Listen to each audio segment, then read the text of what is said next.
She didn't answer me when I asked where she was going, she just smiled, like I wasn't even part of the question anymore, and in that moment, something in my chest went quiet in a way I didn't recognize, the kind of quiet that doesn't come from peace but from something breaking clean in half without a sound. My name is Ethan Brooks, I'm 37 years old, and until that night, I thought I understood my wife. I thought I understood the life we built in our 2-story house just outside Denver. The one with the wide driveway and the porch light that always stayed on past midnight like a promise that no matter how late things got, home was still home. Madison used to be the kind of woman who got dressed with intention but never with mystery. Jeans and a sweater for dinner, maybe a simple black dress for a work event, nothing that made you stop and wonder who it was really for, but that night was different. I noticed it the second I walked in, keys still in my hand, the faint hum of the garage door closing behind me. She was standing by the hallway mirror, adjusting the strap of a dress I'd never seen before, something darker, sharper, the kind of dress that didn't belong to quiet dinners or casual plans. It caught the light in a way that felt deliberate, like it wanted to be seen, and the scent in the air wasn't the usual one she wore around the house. It was stronger, unfamiliar. Something that lingered longer than it should have. I remember setting my keys down slower than usual, watching her reflection instead of her directly, the way her eyes stayed focused on herself, not on me, not even for a second, and I asked the question the way any husband would, casual, normal, trying to keep the rhythm of a life that suddenly felt off by half a beat. "Where are you headed?"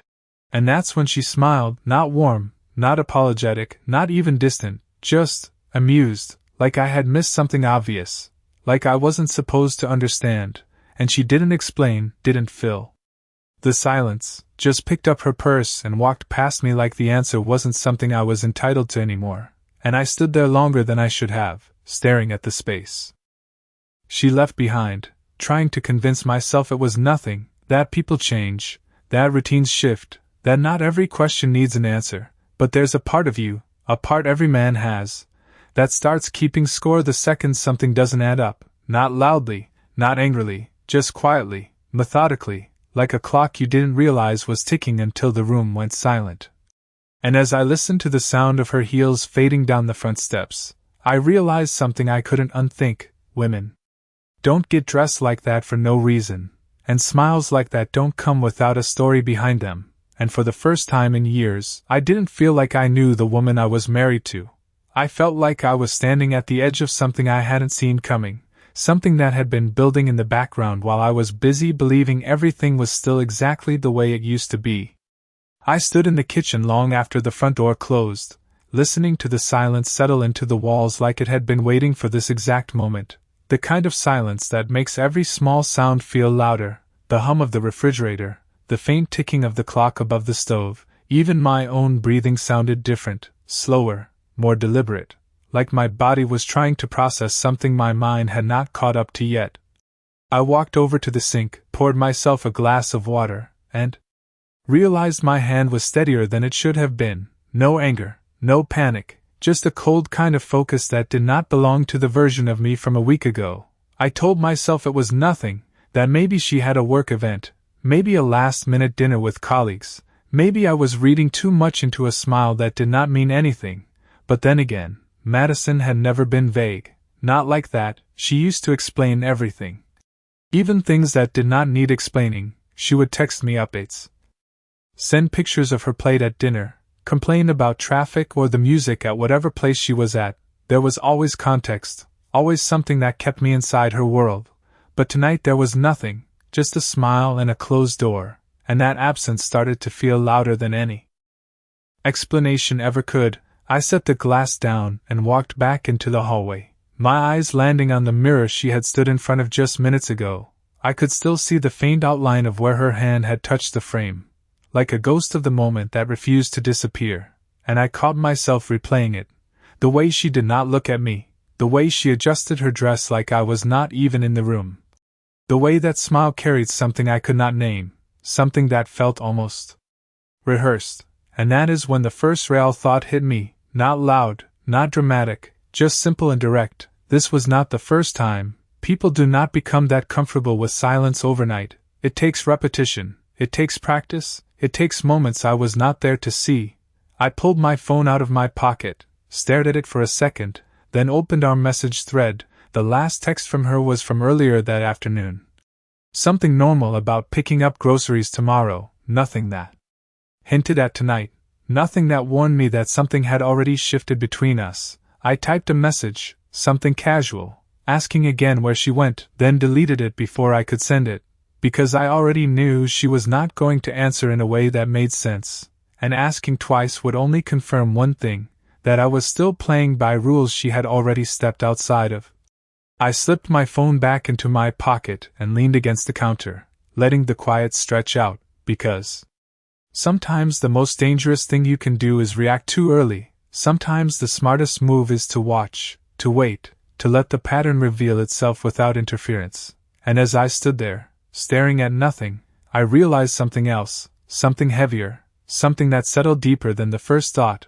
Whatever she was doing tonight, she believed I would not question it. She believed I would stay exactly where I was, in this house, in this routine, in this version of myself that trusted without looking too closely. And maybe she was right. Maybe that is who I had been for years, the man who worked late, paid the bills, kept things steady without asking for much in return, but standing there in that quiet kitchen, I felt that version of me starting to slip, not in anger, not in pain, but in clarity, the kind that does not shout, the kind that simply replaces what was there before. And by the time I pushed myself off the counter and turned off the kitchen light, I was not thinking about where she went anymore.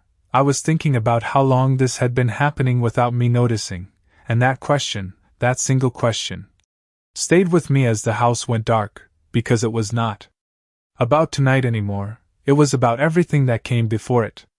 I did not sleep much that night, not because I was restless but because my mind refused to shut off. It stayed active in a quiet, methodical way, replaying details, lining them up, testing them like pieces of a puzzle that suddenly did not fit anymore. I lay there staring at the ceiling while the house held its breath around me, and at some point I heard the front door open, soft, careful. The way someone moves when they think no one is paying attention. I did not check the time, I did not sit up, I just listened, her footsteps slow across the hardwood floor, the faint sound of her heels in her hand instead of on her feet, a small detail that should not have mattered but did, because it meant she was thinking about the noise she made, thinking about being quiet, and that thought alone told me more than any explanation she could have given. She moved through the house like a guest, not like someone coming home. And when the bedroom door opened, I kept my breathing steady, even the kind of breathing that convinces someone you are still asleep. She slipped into the room, paused for a second, and I could feel it without seeing it, that moment where she checked, where she looked at me to confirm what she believed, that I was still exactly who she thought I was, unaware, unchanged, safe to lie to by omission. And then she moved again, softer this time, the closet door opening, fabric shifting, the faint click of a hanger. All of it too controlled, too intentional to be normal. And I realized something in that moment that settled deeper than anything before it. Secrets do not make noise, they remove it. They smooth everything out until nothing stands out, and that is exactly what she was doing, erasing the edges of the night before it could leave a mark. I kept my eyes closed as she got into bed, the mattress dipping slightly under her weight, the familiar shape of her beside me feeling unfamiliar in a way I could not explain. And for the first time in years, I did not reach for her. I did not shift closer. I stayed exactly where I was, because whatever this was, it was no longer something you fix with proximity. It was something you understand first, and maybe later deal with.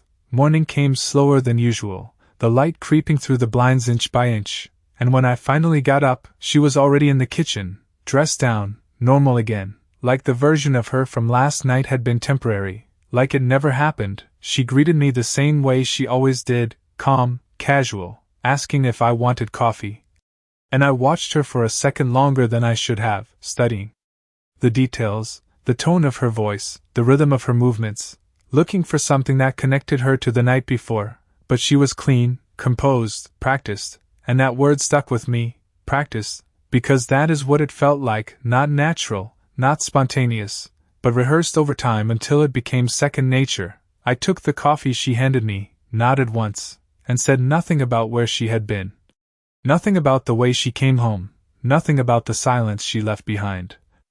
Because the moment I asked, the moment I pushed, I would lose the one thing I had now, perspective, and as I stood there sipping coffee that tasted like nothing, I made a decision that did not feel dramatic, did not feel emotional, it felt simple, controlled, necessary.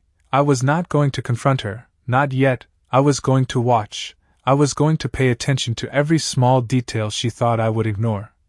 Every gap in her story, every pattern she assumed I would never notice, because whatever was happening, it had already started long before last night, and if I wanted the truth, I needed to see the whole picture, not just the part she accidentally showed me.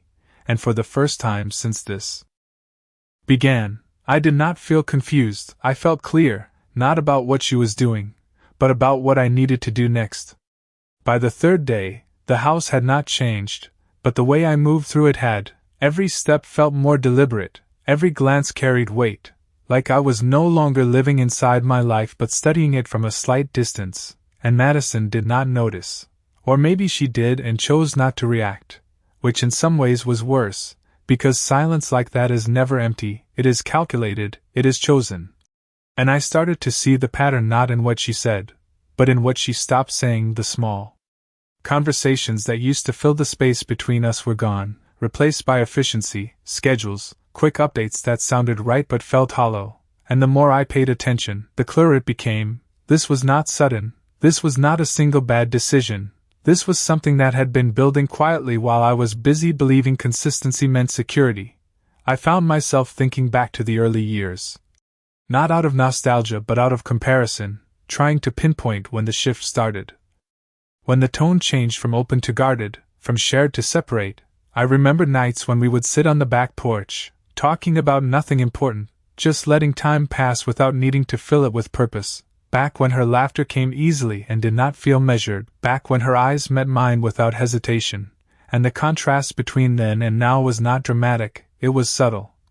Almost invisible unless you were looking for it, and that is what made it dangerous, because slow changes do not trigger alarms, they adjust your expectations until you stop noticing what is missing. Later that afternoon I stayed home longer than usual, told work I had something to handle, and watched the rhythm of the day unfold around her. She moved through the house with the same calm precision, phone never far from her hand, screen lighting up more often than it used to, but always angled just enough that I could not see. Not in an obvious way, just enough to create distance, and once you notice that kind of movement, you cannot unsee it. Every small adjustment becomes intentional. Every pause carries meaning. At one point she stepped out onto the patio, speaking softly into the phone, her tone lighter, almost unfamiliar, and I did not move closer. I did not try to listen, because I did not need the words to understand the shift. Tone tells you more than content ever will. And when she came back inside, she saw me, paused for half a second, then continued like nothing had changed. Like I was still part of the background instead of the center of the frame, and I nodded once, kept my expression neutral, because reacting too early would only push this deeper underground, and I needed it visible. I needed it to surface on its own. That evening she mentioned she had another late meeting coming up later in the week, said it casually, like it was routine, and I recognized the setup immediately, the groundwork being laid before the action. A detail that would have passed unnoticed before now stood out clearly, and I responded the same way I always had, calm, agreeable, giving her exactly what she expected, because sometimes the strongest position is the one where you do not reveal that you have already stepped outside the game. And as she talked, I realized something that settled into place with a quiet certainty. This was not about catching her in a single moment, it was about understanding the pattern she believed I would never see, and the more I watched, the more I understood. Whatever she was hiding, she had grown comfortable enough to believe. It was invisible, and that kind of confidence only comes from repetition, from nights like the one I had already seen, from choices made more than once. And as I stood there listening, I did not feel anger. I did not feel betrayal the way people describe it, loud and overwhelming. What I felt was something colder, something steadier, clarity. The kind that does not rush you into action but holds you in place until the full picture reveals itself. And for the first time, I was not reacting to What she was doing, I was preparing for what I was going to do once I understood all of it. By the end of that week, the pattern stopped feeling like a suspicion and started feeling like structure. Something built quietly over time with intention behind every detail, and once I saw it that way, everything she did fit into place too easily to ignore. Madison had another late meeting scheduled for Friday night. She mentioned it over breakfast without looking up from her phone, the same tone, the same rhythm, like she was reading from something already decided, and I nodded the way I always had, calm, predictable, giving her no reason to think anything had shifted on my side. But inside, something had already moved, something that was no longer willing to take explanations at face value. That afternoon I left work early again, not in a rush, not in a panic, just adjusting my schedule in a way that felt controlled, deliberate, because if there is one thing I understood now, it was that timing matters more than confrontation, and rushing only clouds what should be clear. I got home before she did. Walked through the house slowly, taking in details I had overlooked for years, the framed photos on the wall, the way our life looked from the outside, vacations, birthdays, moments that suggested stability, and I stood there for a second longer than usual, realizing how easy it is to mistake consistency for truth, because everything in those frames was real, but none of it told me what was happening now, and that gap between past and present felt wider than it should have been. When Madison walked in, she greeted me with the same composed energy, asked how my day was, moved through the kitchen like everything was exactly where it belonged, and I watched her carefully, not searching for guilt, not expecting a confession, just observing, the way you observe something you are trying to understand before you act. Later that evening, she got ready again, not identical to the first night, but close enough that the pattern was undeniable, the same level of attention, the same careful choices. The kind of preparation that does not align with casual plans. And when she told me she would be late, I simply said, "All right." No questions, no hesitation, and for a brief moment, she looked at me, like she was measuring something, like she expected a different response. But when it did not come, she turned away and continued, and that told me something important. She had already adjusted to the version of me that did not push back, that did not question, that stayed within the boundaries she had set, and that assumption was exactly what I needed. When she left, the house felt the same as it had before, quiet, still, but I did not stay in place this time. I picked up my keys, waited a few minutes, just enough to avoid being obvious, and then I followed, not aggressively, not close enough to be noticed, just far enough to stay invisible, because this was no longer about guessing, it was about seeing. Her car moved through the city with confidence, no hesitation, no wrong turns, and that alone confirmed what I already suspected. This was familiar to her, not something new, not something uncertain. She knew exactly where she was going, and after about 15 minutes, she pulled into a parking lot that did not match anything she had said earlier in the day. Not an office building, not a corporate space, something quieter, more private, the kind of place people do not explain in detail. I stayed back, parked far enough away to keep distance, and watched as she stepped out of the car, adjusted her jacket, and looked around briefly before heading inside, and in that moment, everything aligned, not dramatically, not explosively, but with a quiet certainty that settled deeper than any suspicion I had before, because this was no longer about what I thought. This was about what I could see, and as I sat there in the dim light of that parking lot, I realized something that changed the way I understood all of this. The smile she gave me that first night was not confusion, it was confidence, confidence that I would never follow, never question, never step outside the version of myself she had grown used to.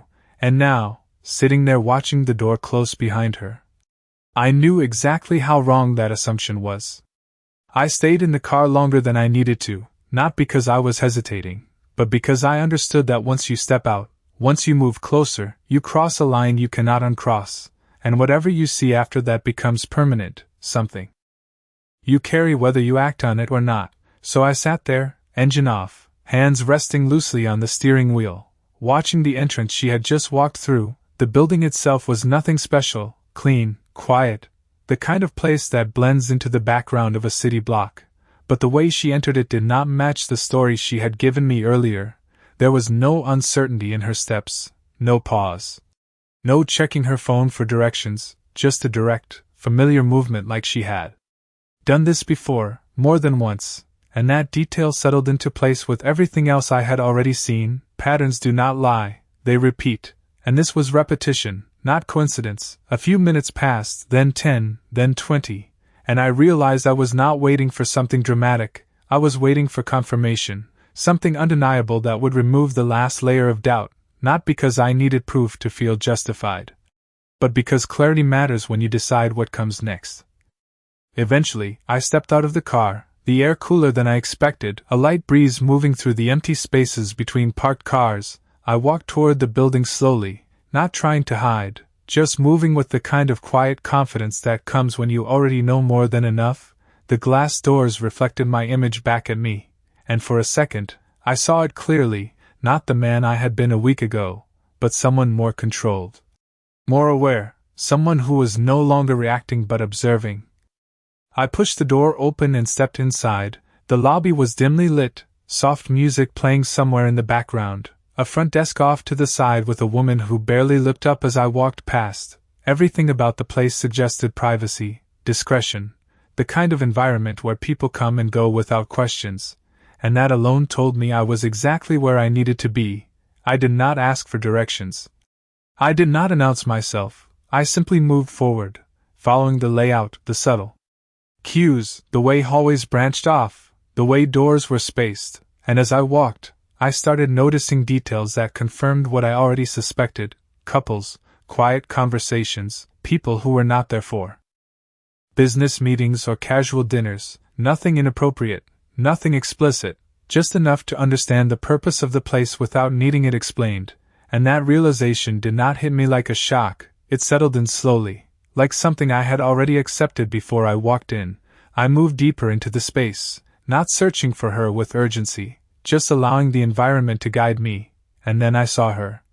Not immediately, not in some dramatic reveal, but in a reflection first, a glimpse in the glass of a framed piece on the wall, her silhouette unmistakable, standing a few feet away from someone else, her posture relaxed, her expression open in a way I had not seen directed at me in a long time, and I stopped, not stepping closer, not interrupting, just watching from a distance that gave me everything I needed without exposing my presence.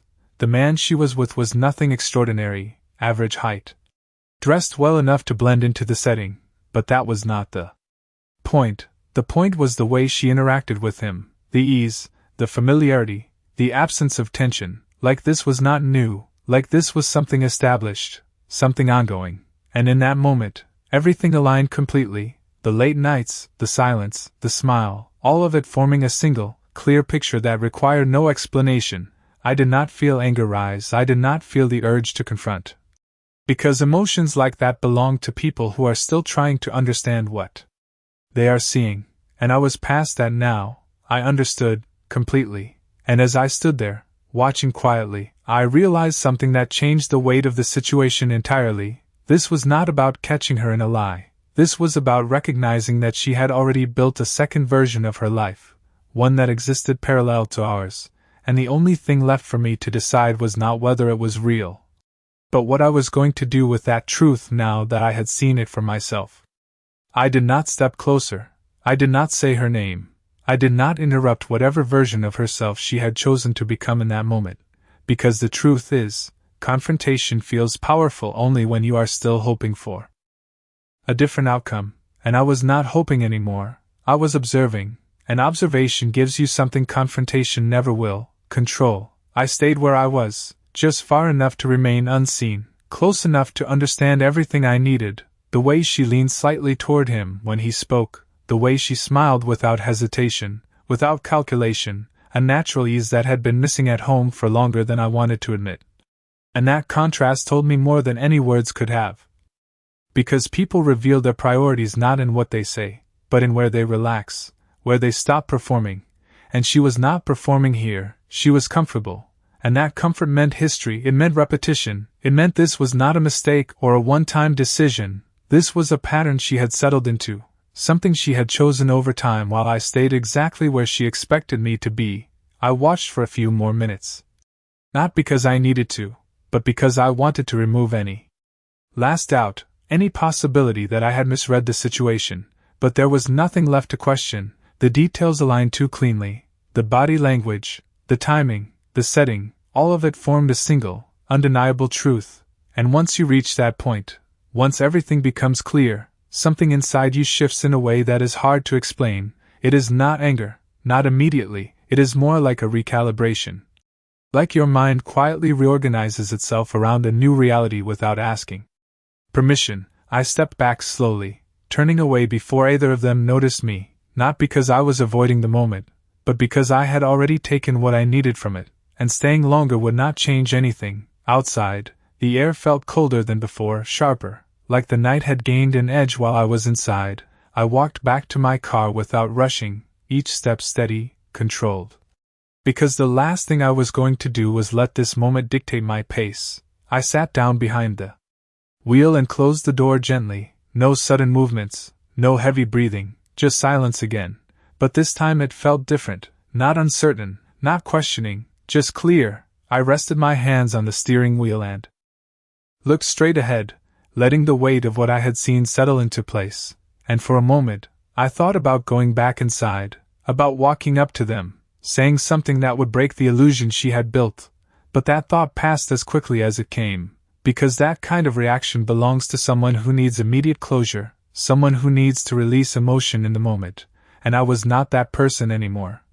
Not after everything I had already seen. Instead, I started the engine, the sound low and steady, and pulled out of the parking lot without looking back, because looking back would imply hesitation, and there was none left. The drive home felt shorter than usual, not because the distance changed, but because my mind was no longer wandering. It was focused, structured, already moving toward what came next. And when I pulled into the driveway, the house looked exactly the same as it always had, quiet. Still, the porch light on like nothing had changed, but I knew better now. I walked inside, set my keys down in the same place, moved through the same rooms, but everything felt different, not because the environment had shifted, but because I had. And as I stood there in the middle of the living room, I realized something that settled deeper than anything else so far. The version of my life I had been living was no longer real, not in the way I believed it was, and that meant one thing.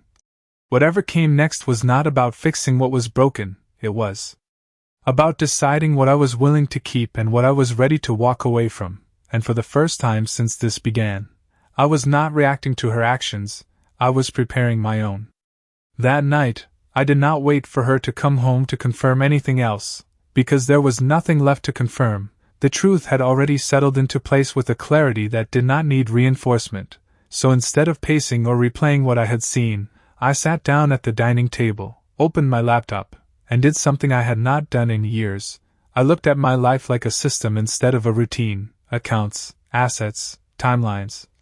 Everything laid out in front of me in quiet order, not out of panic, not out of anger, but out of necessity. Because once you understand that something fundamental has shifted, you either ignore it or you prepare, and ignoring it was no longer an option. I reviewed bank statements first, not searching for dramatic evidence, just patterns, small inconsistencies, expenses that did not align with what I had been told, and it did not take long to find them.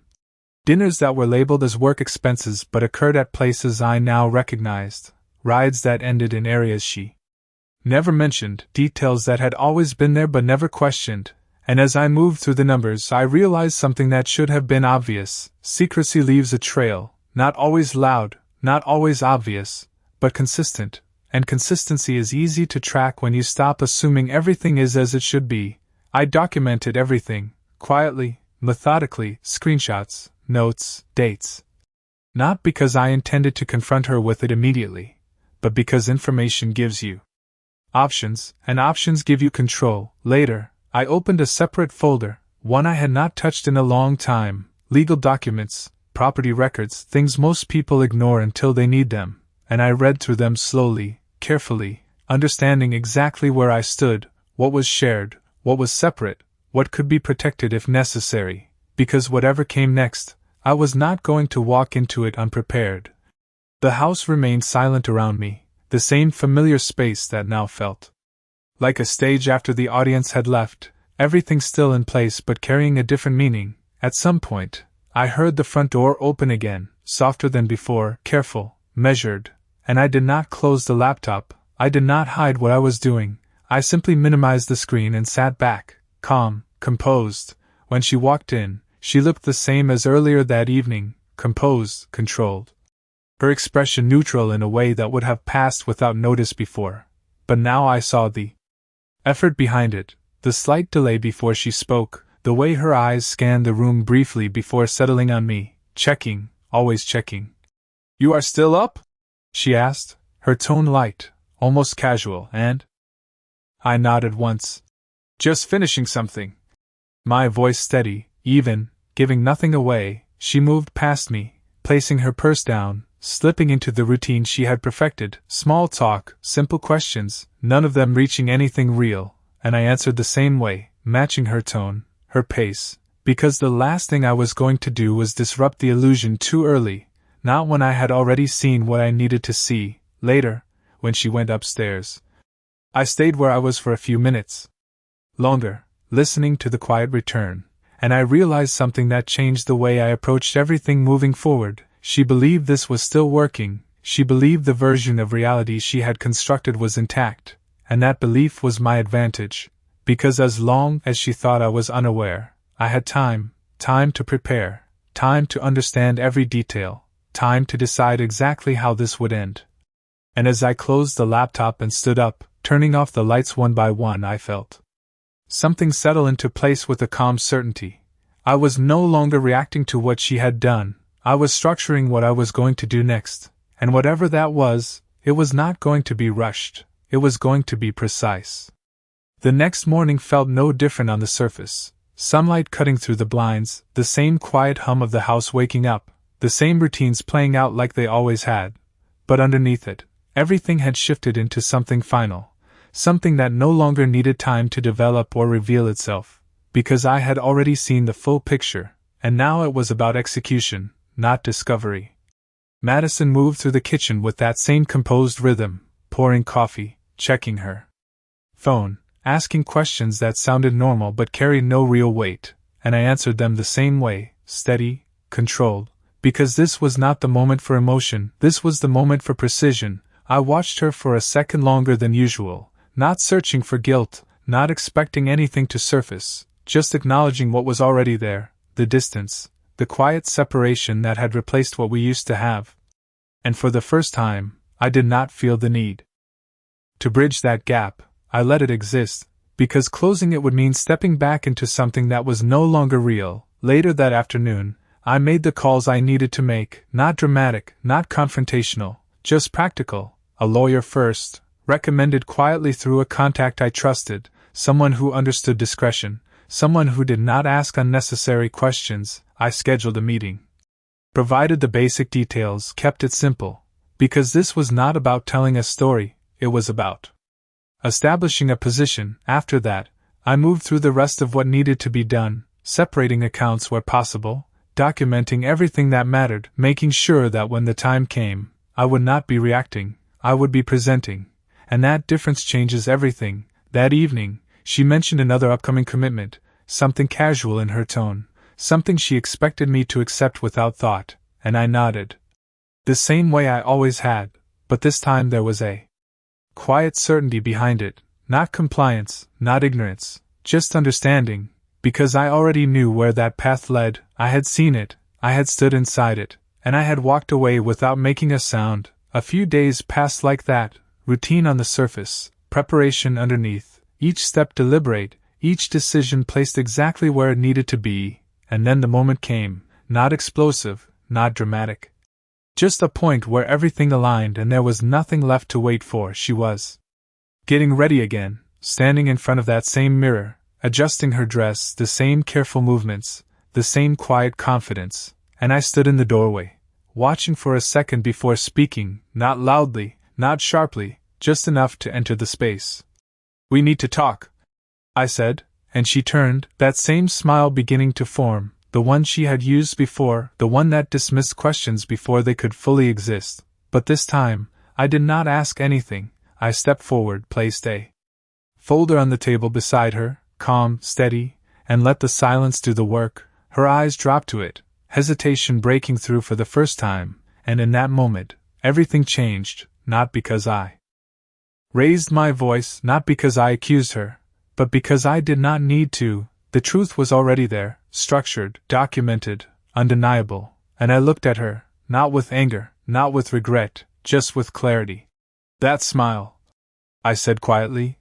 "That was the moment you thought I would never see any of this." I paused for just a second, long enough for the weight of it to settle. But I did. And then I stepped back, not to leave, not to escape, but to create space, because what came next was no longer about discovery, it was about consequence, and for the first time since all of this began, I was not reacting to her choices, I was defining mine.